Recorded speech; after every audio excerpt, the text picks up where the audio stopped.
यह बात तब की है जब श्री कृष्ण अपने बाल्यावस्था में थे। उस समय ब्रह्मा जी को पता चला कि भगवान विष्णु स्वयं श्री कृष्ण के रूप में पृथ्वी पर अवतरित हुए हैं। तो उनके मन में श्री कृष्ण के दर्शन करने का विचार आया। वह ब्रह्मलोक से पृथ्वी पर आए और देखा कि अपने सिर पर मोर मुकुट को धारण किए एक बालक गायों और ग्वालों के साथ मिट्टी में खेल रहा है। यह दृश्य देखकर ब्रह्मा जी को विश्वास नहीं हुआ कि यह बालक भगवान विष्णु जी का अवतार है, लेकिन बच्चे के चेहरे पर अतुल्य तेज था। यह देखकर ब्रह्मा जी ने श्री कृष्ण की परीक्षा लेने का विचार किया। उन्होंने सबसे पहले गायों को वहां से उठा लिया। फिर जब श्री कृष्ण गायों को देखने के लिए गए तो उन्होंने वहां खेल रहे ग्वालों को भी वहां से उठा लिया और अपने साथ ब्रह्मलोक ले गए।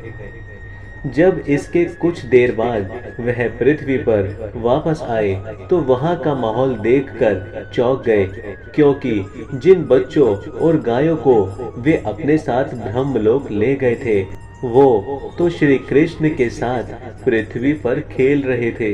यह देखकर उन्होंने ध्यान लगाकर ब्रह्मलोक की स्थिति जाननी चाहिए।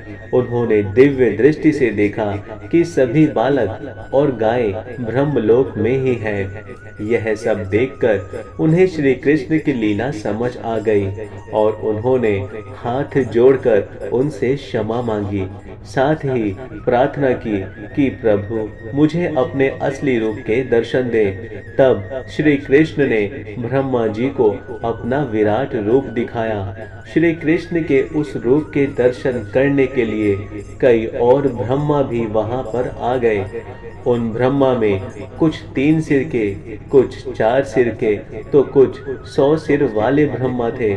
अपने अलावा अन्य ब्रह्मा को देखकर ब्रह्मदेव ने श्री कृष्ण के विराट रूप से पूछा कि प्रभु यह कैसी लीला है आपकी। इस पर उन्होंने कहा कि हे ब्रह्मदेव, इस जगत में केवल आप ही एक ब्रह्मा नहीं हैं। जगत में कई सारे ब्रह्मांड हैं जहाँ पर कई सारे ब्रह्मदेव मौजूद हैं और प्रत्येक का अपना अपना कार्य है।